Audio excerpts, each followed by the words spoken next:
Hey everybody, hope you all are doing well and welcome back to Whiskey Wonders. And today we are at a Costco in Northern California, or NorCal, which is sort of a city that is off the beaten path, well, sort of right on the beaten path, which is the city of Gilroy. And if you know it, you know that it sits at the point of where you make a decision driving down from NorCal, where you have to decide between going down the 101, which is a nightmare of traffic and freeway, and also going down the Pacheco Highway, which is also a nightmare of highway and traffic, but it has pretty scenic views, so that's nice as well. But either way, what we actually do get to see is some pretty interesting whiskeys, primarily a Wild Turkey Kentucky Spirits single barrel, which is very tempting, in the new bottle, a new shiny new bottle, as well as maybe, I think, possibly, perhaps, the lowest price Laphroaig Scotch in the state, in the country, in the universe, maybe? But either way, if you like these videos, if you like the wanders, if you like the hauls, if you like the reviews, the unbottlings, the unboxings, and really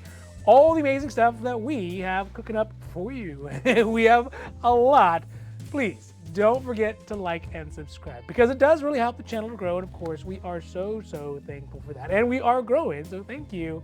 But also because it means you'll get notifications when our newest long videos come out, like this one, as well as our newest short videos and kind of all of the videos we have at some point in between. All right, now, let's get down to the video. All right, so while we are waiting for the Wander Vision to get fired up here, let's do a real quick whiskey check and get myself a glass. And today I think I am going to be enjoying a little bit of... You know what, I'm feeling kind of schmancy. Let's go with something from 19 years, a Speyside single malt from Lake Kirkland, a very prestigious Scotch house. And it is sherry cask finish, so, you know, never hurts to try. Let's get it tipped over on both sides and see if we can get a pop here. All right. Get some juice. Ooh, yeah. And whiskey, because let's face it, you can never really drink too much of it. You can only just kind of sort of drink it too fast. Cheers. Reasonably good. Reasonably good. Good job, Kirkland. All right, so first up today we have a whiskey that is actually one of the first commercially viable single barrel bourbons out there. That ever got put out, and of course that is going to be after the Blandons, which was the first. But in this case, it is going to be the Wild Turkey single barrel, and we see it here at the Costco, standing handsomely and proudly in the new bottle, the Kentucky Spirits bottle. And this one caught my eye because, one, you don't really see it that often at Costco, and second is because Wild Turkey, at least in the single barrel variety, is a very nice foil. It is a nice counterbalance, perhaps even a nemesis to something like a Blanton's and Buffalo Trace writ large as a whole. I mean, the Wild Turkey, it does seem to be very much like a Mercedes, for example, because all throughout the line, the whiskey is pretty much from the same exact base whiskey, same mash bill. But like Mercedes, they may all look the same, but it's those little tiny tweaks to it that don't really change the appearance, but really change the way that it runs and can mean the difference between an everyday driver and an Autobahn burner, and of course, an additional $200,000 or more. The same goes with the Wild Turkey, because yes, it is a special edition and it is a single barrel, but it is again the same juice that you would find in the Wild Turkey 101 plastic jug. And so what they do is they basically get the base distillate, they sort it out for quality and profile and desired dimensions, and they start moving those barrels into their respective lines. And in this case, since it's a single barrel, it goes over to the single barrel aisle and probably is presumably the more ideal kind of right on target flavor that they're looking for. And the rest, they kind of all put them together into a jungle juice of the different barrels and turn it out into the plastic 101 bottles. And from the notes I could find on it, it does mention that each of the single barrels, more so than a lot of other single barrels, really do have a pretty large variance on them. So I don't know if that is a quality control issue or maybe it's by design, but there is kind of a wide variety of what you can get from these Wild Turkey single barrel. It was initially introduced in 1994. It is distilled by, of course, Wild Turkey and their corporate overlord, the Italian supergroup Campari, which really does sound like an Italian boy band from the 90s. But it has the same mash bill as the rest of the lines at 75% corn, 13% rye, and 12% malted barley. And it honestly, it is just kind of amazing to see what they can do with the same distillation, because there are things like the Japanese market Wild Turkey 12, but also the Long Branch, which we have talked about before, as well as some of the rye. I think we have one of the ryes here with us. And so there really is kind of a wide variety. Maybe the rye doesn't come from the same one, now that I think about it. But there are a wide variety of what they can do with the same style of distillate. It just seems very rangy, right? They just have such a wide range. Now that they are copying from Blanton's, but it also comes, this one specifically, the single barrel, comes with all the provenance about where the bottle was stored in the warehouse and which barrel it came from and when it was bottled. And I will admit, I like this as a bourbon drinker, but the thing is, I don't know why. Like, what is the expectation? Am I supposed to find one that has a date on a barrel that I like and then try to go find ones from the other barrel? Is that what we're supposed to do with it? I think it's cool and I like it, but I don't really know what you would do with it. The pricing that we see here at the Costco in Gilroy is at $52.99, which I think is a pretty good price, right? Especially in comparison to what you can find it at Total Wine for at $60.99, or even Bevmo, who has it for $74.99. Oof, ouch, Bevmo. So yeah, it would mean that if we did end up picking this one up at the Costco, it would mean we'd have saved about $8 off the Total Wine price, which is the next lowest cost price, which comes out to about 15.10% as far as difference goes. So there is that.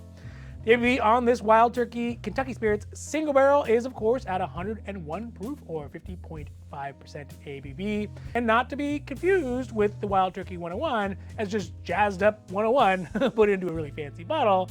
Maybe I've said too much.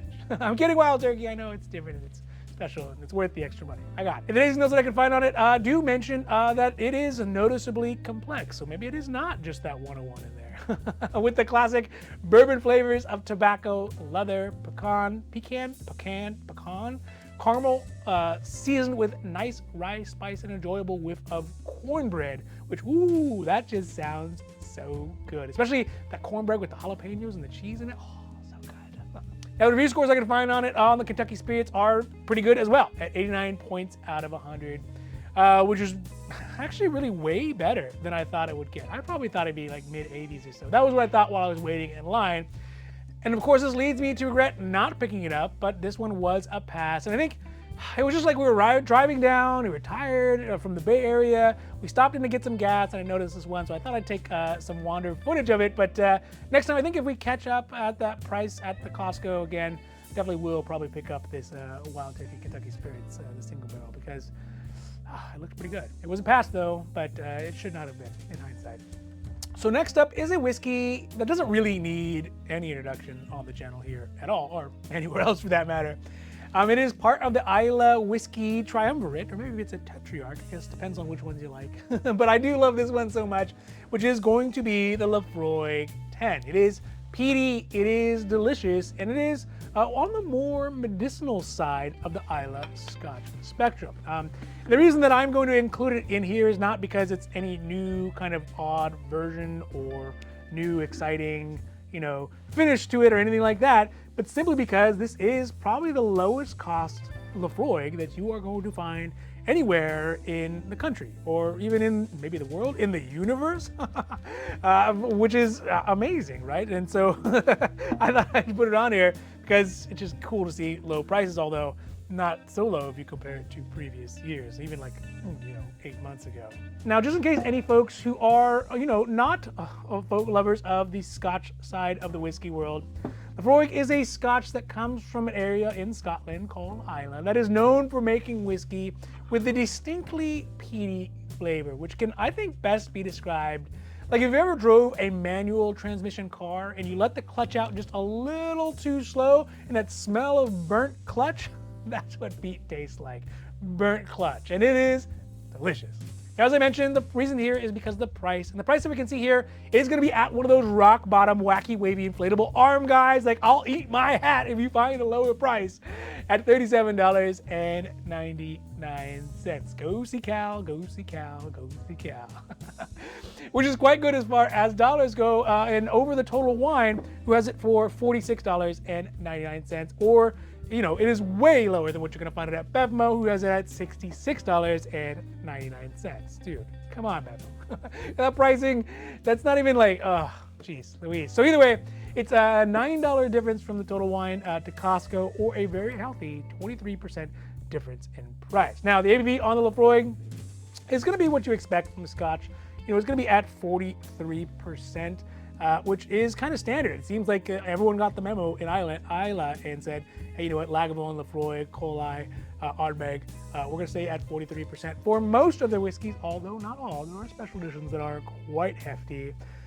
So that is 86 proof. And the tasting notes that I can find on the Laphroaig, including mine, mention smoke, peat, iodine, very much iodine, and a silkiness, as well as like, I guess I could describe it like a winter beach smell barbecue taste. Yeah, that's what I would call it. In addition to that, the review scores on the Laphroaig, including mine, thrown in there, come out to 89 points, which, you know, I think that's probably going to be a little bit generous for the standard Laphroaig 10. But again, I'm going to be biased, so, you know, take that for what it's worth. And also, not for nothing, I am also a Laphroaig Landover, so I'm not saying they bribed me with it, but if you do get a Laphroaig, they include a little note in there in which you can claim a piece of the Laphroaig peat or the Laphroaig bar or something in Scotland. So I haven't visited my property yet, but you know, I was happy to get in there on the ground floor, and with real estate prices, whew, bet you it's worth some money. So overall, this one was actually going to be a pass because I have a healthy stock of Laphroaig, because I think we had found it for cheap in the last years, and when you find it, you just got to store up on it, and I love it so much. So I definitely had enough to drink throughout the winter and the spring and the fall and the summertime as well. But at a smoking good price, right? I showed it because $37.99. I would love to see if anyone could find it for less in 2024. That could be 2024 prices. So that is the Laphroaig 10. All right, so that's going to be it for today's Whiskey Wander here at the Costco in Gilroy. And I really hope that you enjoyed this video, and in fact, I hope you enjoy all of our videos, whether it is the wanders or the hauls or the reviews, the unbottlings, the unboxings, the shorts as well, and really all the amazing stuff that we have cooking up for you, because boy, do we have a lot of good stuff cooking up for you. And if you do, of course, please don't forget to like and subscribe, because it does really help the channel to grow, and we are very, very thankful for that, and we are growing, so thank you for that as well. But also because it means you get notifications when our long videos, like this one, our short videos, and kind of all the other videos that we have somewhere in between when they all come out. Now, just remember, if you do find a whiskey that you love, just buy it. Because if you don't, somebody else surely will. And maybe not in this case, maybe in this case, should be in this case, it might even be me. All right, everybody, have a great rest of your day. I'm out, and adios.